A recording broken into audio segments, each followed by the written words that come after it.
Mesdames et messieurs, bienvenue au journal de la mi-journée de ce dimanche de 13h de la télévision du Burkina. Le ministre de la Sécurité, toujours en tournée à l'intérieur du pays. Hier à Dori, il a recueilli les préoccupations des forces vives, des forces de défense et de sécurité de la région du Sahel avant de se rendre à Essakane pour s'imprégner de la réalité du terrain.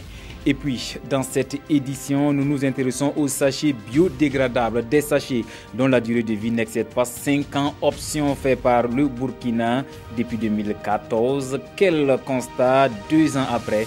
À suivre tout à l'heure. Voilà donc pour le sommaire. Mesdames et messieurs, merci de nous rejoindre. Mais tout d'abord, Kaya sera-t-il au rendez-vous pour les festivités du 11 décembre 2016? Pas d'inquiétude côté électricité. Selon le ministre Alpha Oumar Dissa en charge de l'énergie, il est allé constater de visu les différentes réalisations électriques avec bien sûr à ses côtés des responsables de la Sonabel. Outre Kaya, la délégation a visité le poste de transformation électrique de Zignaré. Urbain Benito Somé, Adama Koulibaly. Nous sommes ici sur les sites de la Cité des Forces vives de Kaya, devant accueillir les hôtes pour la fête du 11 décembre prochain.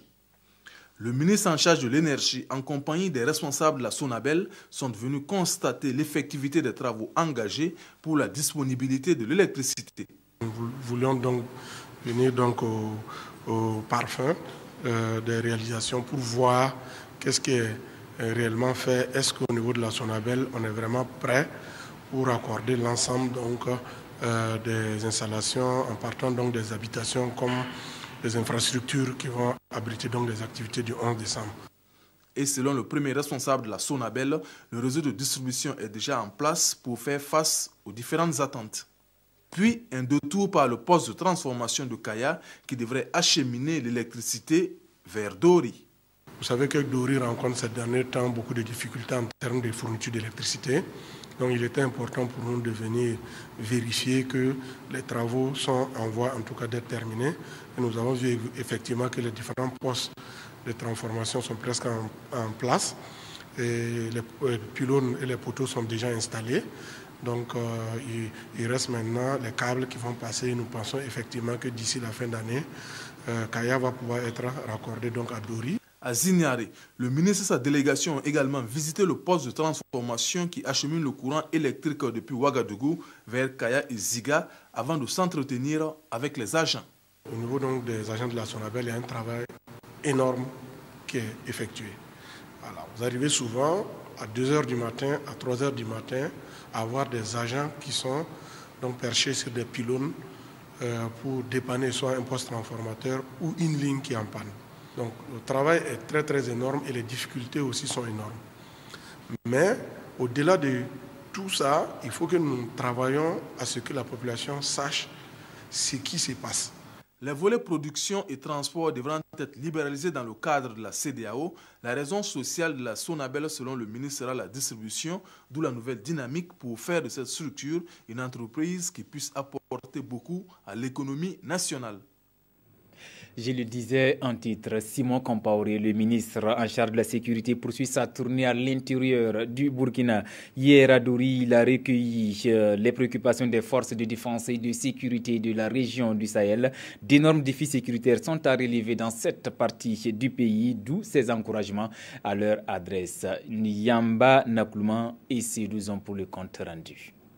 De la région du Sahel, Simon Compaoré dit être venu les encourager pour le travail abattu. Et aussi leur dire nos attentes et leur rappeler que nous sommes sur le coup de la mobilisation des moyens qui permettent de les accompagner dans l'exécution de leur mission sur le terrain. À cette rencontre, il a aussi été question d'échanger sur les préoccupations des forces de défense et de sécurité de la région du Sahel. Ici, les préoccupations sont essentiellement le problème d'effectifs, le problème de moyens et des équipements et le problème de logistique et aussi d'infrastructures parce qu'il y a des camps qui sont décoiffés, notamment pour le camp de la CRS. À toutes ces préoccupations, le ministre d'État en charge de la sécurité dit avoir pris bonne note. Il rassure que l'État jouera sa partition afin que celles-ci puissent mieux exécuter leur mission sur le terrain. Après ces échanges avec les forces de défense et de sécurité de la région du Sahel, le ministre d'État Simon Compaoré s'est rendu à Essakane pour s'imprégner de la réalité du terrain afin de mieux sécuriser cette mine d'une importance capitale pour l'économie du Burkina. Alexis Ouedraogo, Bernard Diasso, reportage. Le ministre d'État, ministre en charge de la sécurité, Simon Compaoré est ici à Essakane pour encourager les responsables de la société minière Ayam Gold et aussi pour témoigner aux travailleurs que l'État central veille sur leur sécurité. À huis clos. Avec la direction générale de la mine, le ministre d'État a eu droit à la présentation de la mine et une visite de la fosse d'où le minerai est extrait. Nous avons vu, nous avons constaté les besoins en matière sécuritaire. Une fois de retour à Ouagadougou, nous allons avoir une réunion pour mieux affiner nos méthodes, notre dispositif pour être plus efficace. Ayam Gold Essakane est exploité depuis 2010 et constitue le plus important employeur du privé au Burkina avec 2226 emplois directs en 2015. 95% de ces travailleurs étant des nationaux. De 2011 à 2015, la contribution de la mine d'Essakane à l'économie du Burkina se chiffrait à 237 milliards de francs CFA. Pour les responsables de la mine, cette visite témoigne l'encouragement et l'accompagnement de l'État. Je suis très content de voir tous les collaborateurs qui sont ici avec M. le ministre pour discuter des dossiers de sécurité et en même temps lui montrer et expliquer un petit peu comment fonctionnent nos opérations et notre réalité sur le terrain. Donc, nous sommes très encouragés par sa présence aujourd'hui. Au Burkina, on dénombre plus d'une vingtaine de sites miniers et ces sites contribuent énormément à l'économie du pays tout en réduisant le chômage des jeunes. Prenons place dans les locaux de l'Union économique et monétaire ouest-africaine. Entamé le 8 août dernier, les travaux de la 38e session ordinaire du comité interparlementaire de l'UEMOA se sont achevés hier. Le budget 2017 a été adopté comme prévu et pour l'intérêt des 8 pays membres, le comité recommande l'instauration du dialogue politique permanent. Amadou Ilboudo, Yolande Lompo. Aux côtés de la CEDEAO et de l'Union africaine, le comité interparlementaire de l'UEMOA contribue au renforcement de la paix et de la sécurité. À l'issue de la clôture des travaux de sa 38e session ordinaire, il a été demandé aux 8 États membres d'impliquer toutes les forces vives dans le processus des réformes constitutionnelles. Nous sommes penchés également sur plusieurs rapports de mission, principalement les missions d'observation du CIP pour les élections présidentielles et législatives dans certains pays comme le Niger et le Bénin. Le CIP a également mené, dans le cadre donc, du Conseil parlementaire pour la paix, mené une mission en juin dernier en Guinée-Bissau, toujours pour tenter de ramener la paix dans ce pays frère. En Suisse, les pays membres devront travailler à instaurer un dialogue ouvert pour préserver la paix. Il y a également eu un texte sur le fichier électoral.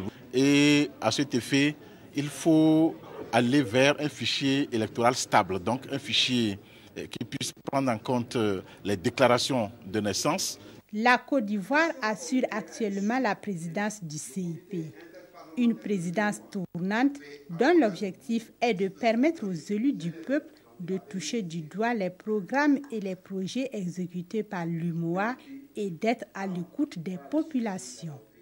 Je vous invite à présent à prendre la route des champs dans la région de la boucle du Mouhoun. La campagne agricole est promoteuse malgré des inondations dues au débordement de la Volta Noire. Mais pas de besoin de s'alarmer, nous rassure Nayala Paul Sawadogo. La campagne agricole se déroule assez bien dans la région de la boucle du Mouhoun. Dans les bassins rizicoles de Limini dans la Koussi, le riz est au stade de montaison à l'âge. Le groupement Doumoukafa est passé de 40 hectares l'an dernier à 60 hectares cette saison pour la culture de ces riz pluviales. Ici à Bokui dans le Mouhoun, Esaïe Dakio lui cultive sur plus de 37 hectares, dont 30 hectares pour le coton conventionnel. Nous produisons le maïs, le sorgho, le mil, le coton. La saison a débuté un peu plus tôt que l'année passée. Pour le moment, on a espoir. Et si ça continue, les récoltes seront bonnes. Mais une difficulté majeure, c'est le problème d'écoulement des céréales. Connaître les difficultés que vivent ces producteurs, c'est l'un des objectifs de cette tournée. On a identifié des producteurs modèles que nous sommes venus encourager et voir également les préoccupations qu'ils ont pour éventuellement les travailler, donc à les solutionner. Vous savez que notre région, c'est une région réputée être le Green du Burkina. Donc, tant qu'on peut faire en sorte que les gens produisent en quantité, c'est une bonne chose et c'est à ce rythme-là qu'on pourra donc arriver donc à la sécurité alimentaire. Je pense que la campagne, d'une manière générale, est satisfaisante dans la boucle du Mouhoun. Vous vous rendez compte qu'au niveau du maïs, par exemple, il y en a qui ont déjà commencé à porter des fruits. Au niveau du mil également, c'est sur le point d'être en épiaison. Au niveau du coton, vous avez le cotonnier qui a déjà commencé à fleurir. Cette tournée a également été l'occasion d'échanger avec les différents acteurs de la région de la boucle du Mouhoun et de visiter les locaux de l'Union des groupements pour la commercialisation des produits agricoles de la région. On a également les échos de la campagne dans la région des Hauts-Bassins. Certains producteurs modèles ont même reçu les encouragements du ministre Jacob Ouedraogo en marge de cette tournée. Il est allé encourager le personnel du centre agricole polytechnique de Matruku et visiter les nouvelles découvertes des chercheurs de l'INERA, des chercheurs qui ont mis au point une technique bien particulière d'élevage de chenilles. Drissa Traoré et Amadou Lougué. L'exploitation agricole d'Etienne Sanou, 10 hectares à Tolontoma, 25 km de Bobo-Dioulasso, sur l'axe Bobo-Dédougou. Ici, le centre d'intérêt, la diversification de la production, une pratique culturelle qui produit ses résultats. Cette année-là, mon besoin, si je gagnerai 5 millions, ça va suffire. Actuellement, il est en train de récolter le piment, sur lequel, dans son compte prévisionnel, il doit avoir 1 200 000. La tomate, 3 millions et il a commencé à récolter. Imaginez-vous, il prend cet argent et il réinvestit dans la même campagne. C'est une très bonne chose. Autre site visité, le champ de maïs de Bassiaka Dao, 30 hectares emblavés à une dizaine de kilomètres de Kwakwale dans le Oui. Nos difficultés dans la zone ici, nous ne sommes pas sécurisés, même si l'État a reconnu le droit de coutumer sur les exploitations. On n'a pas de documents qui prouvent que ces exploitations nous appartiennent. Cap sur Maturkou, ce centre de formation et de perfectionnement qui met chaque année à la disposition du monde rural des centaines de techniciens. En 50 ans d'existence, l'école croule aujourd'hui sous le poids de la vétusté, mais l'État affiche son accompagnement. Au niveau de Matruku, on a un plan de développement avec les Israéliens et puis avec les Allemands. Nous travaillons déjà à réorganiser tout l'espace avec la construction d'un amphithéâtre, avec une cité universitaire de 500 lits. Pas d'agriculture moderne qui tienne la route sans la recherche. Le savoir-faire des chercheurs burkinabés ici à Farakoba a retenu l'attention des visiteurs. Et la nouvelle trouvaille ici, c'est l'élevage des chenilles de karité, une technique mise au point par cet ingénieur. Notre objectif, c'est de pouvoir maîtriser la technique de l'élevage de masse, que par la suite, nous allons former les transformatrices pour élever l'insecte à grande échelle, le transformer et commercialiser, sinon même exporter au-delà de nos frontières. Au terme de sa tournée, le ministre Jacob Ouedraogo a rencontré ici à Bobo-Dioulasso les structures techniques et les organisations paysannes de la région. Ici, le message du chef de département se résume en une phrase. Il faut taire vos divergences et faire en sorte que la région des Hauts-Bassins continue de conserver sa place dans le concert des zones à grande production agricole au Burkina Faso. Vous l'avez sans doute constaté en cette saison pluvieuse, les pesticides pullulent comme des champignons sur la place du marché. Et pourtant, depuis 1996, l'importation, la vente et même l'utilisation de ces pesticides sont réglementés en clair. Il faut avoir un agrément pour importer et vendre les pesticides homologués dans l'espace SILS. Beaucoup de violations. Malheureusement, les textes n'y prévoient pas de sanctions. Des pesticides, on en parle avec Nongba Kouda et Draman Guéni. Des pesticides en vente au marché et même aux abords des routes. Le phénomène est à un niveau jamais égalé au Burkina. Nous avons une panoplie de produits qui ne sont pas homologués sur le marché national. Et généralement, c'est des produits qui sont très violents, sont très polluants et qui ont une grande rémanence. Et c'est des produits que nous ne consommons pas du tout aux acteurs. Pourtant, selon la loi de 1998 instituant le contrôle des pesticides, ne vend pas ces produits toxiques qui veut et ne les applique pas non plus qui veut. Au Burkina, nous avons aujourd'hui à peu près 500 à 600 acteurs qui ont cet agrément. Vous avez, n'est-ce pas, l'agrément pour importer ou exporter les produits. Vous avez un agrément pour formuler ou reconditionner les pesticides. Vous avez un agrément pour les vendeurs grossistes. Vous avez un agrément également pour les vendeurs détaillants. Vous avez un agrément pour les applicateurs prestateurs. Comme une traînée de poudre, la vente et l'utilisation des pesticides ont contaminé l'environnement paysan dans son ensemble. Raison principale, la loi de 1998 est victime de ses propres insuffisances. La loi de 1998 ne prévoit pas de sanctions. Cela fait que quand nous interceptons, n'est-ce pas, des fauteurs, nous n'avons pas, n'est-ce pas, de sanctions, on n'applique pas de sanctions. Ça fait que ce n'est pas dissuasif. Nous sommes en train de relire, n'est-ce pas, pour prévoir des sanctions. De toutes les façons, qu'ils soient homologués ou frauduleux, les pesticides sont le dernier recours pour lutter contre les nuisibles, les ennemis des cultures, au risque de polluer à jamais notre cadre de vie, avec ses conséquences, dangers sur l'homme, sur les animaux et même sur les végétaux qu'on cherche à protéger.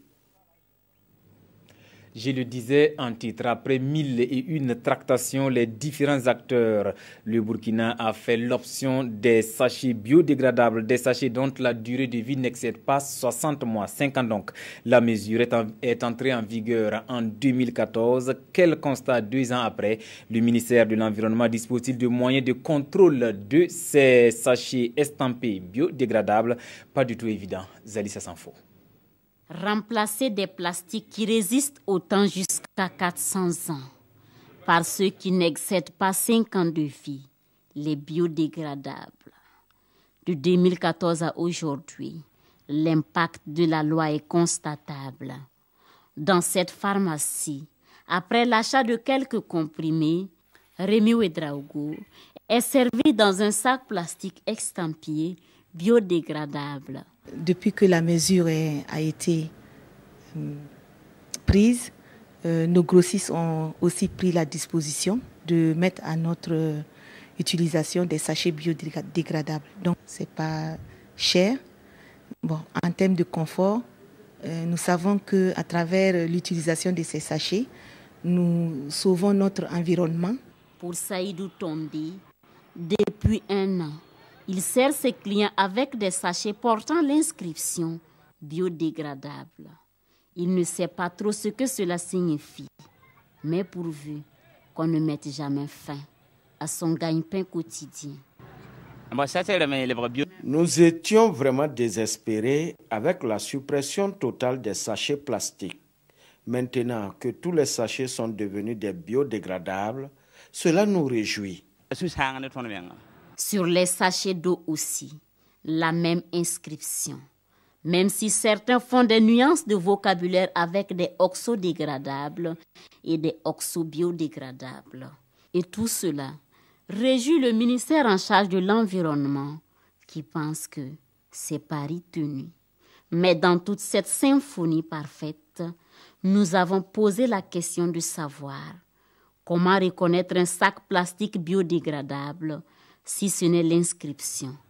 D'autant plus que pour ceux qui ne savent pas lire, rien n'a changé. Ce sont les mêmes sachets que nous utilisons depuis longtemps, rien n'a changé. À vue d'œil, on ne peut pas faire la différence. Mais c'est pour ça que nous demandons à ce que chacun puisse demander les documents y afférents. On va dire que c'est plus les documents qui vont faire foi. Impossible de nous fier à nos sens. Et au ministère, on aurait commandé des machines pour la vérification. Et quand arriveront ces machines, il faudra encore patienter 2 ans après la loi. Alors, croisons les doigts pour que ces machines arrivent un jour.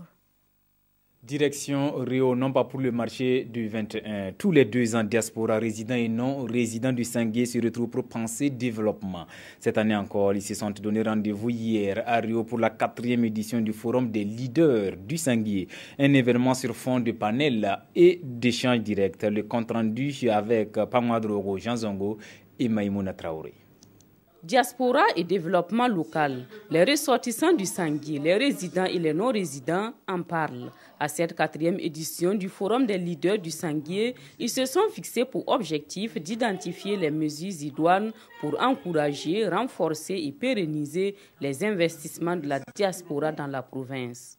Si nous voulons construire une nation Burkina Faso forte et prospère, il faut que nous commencions aussi par construire un terroir d'origine fort et prospère et uni dans notre diversité locale. La diaspora a besoin d'être organisée pour faire en sorte que justement cette contribution ne soit pas mal faite. Il arrive des fois qu'on ne sait pas trop sur quel plan on peut participer. À l'issue des échanges, les participants sont unanimes.